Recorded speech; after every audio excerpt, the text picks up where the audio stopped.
Tributes like these are becoming increasingly common, memorials to those who have lost their lives on the roads in Lincolnshire. This year deaths have fallen, but emergency response charity Lives has had its busiest year on record in terms of serious collisions. Brett Foreman is a paramedic for the charity. So Brett, talk me through the sort of equipment you're taking out on these emergencies. Okay, so this is the LifePack 1000 and this is a defibrillator that we carry. This costs roughly around £950. Last year Lincolnshire saw the highest number of road deaths since 2007, and despite the cost, this life-saving equipment is vital to the charity's service. It's imperative all this equipment, and it does cost a lot of money to keep responders and paramedic responders on the road.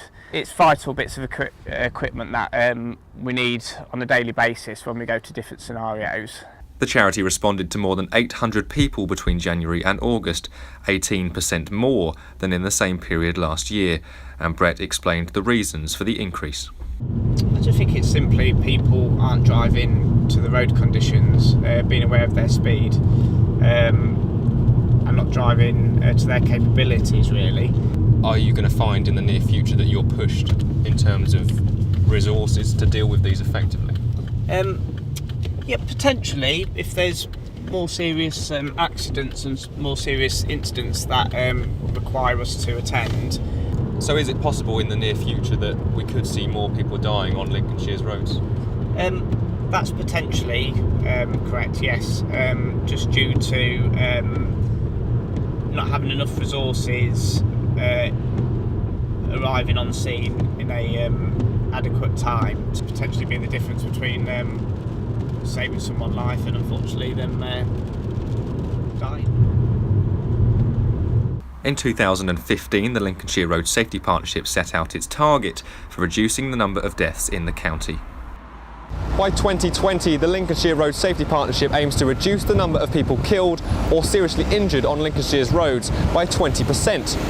Between 2010 and 2012, the average annual figure stood at 457, but by 2020, the partnership aims to reduce that number to no more than 367. And despite last year's spike in figures, the partnership says it's on track to achieving its goal. Already for last year, the seriously injured is at 382. So we're seeing a reduction already. We know there will be more casualties out there. We know there will be fatals out there. It's just making sure that we've done everything possible to make sure that people, A, understand the risk and do something to minimise that risk on the road. Since the millennium, the number of deaths on the county's roads has been in gradual decline. But after recent spikes, it remains to be seen whether these numbers will continue to fall.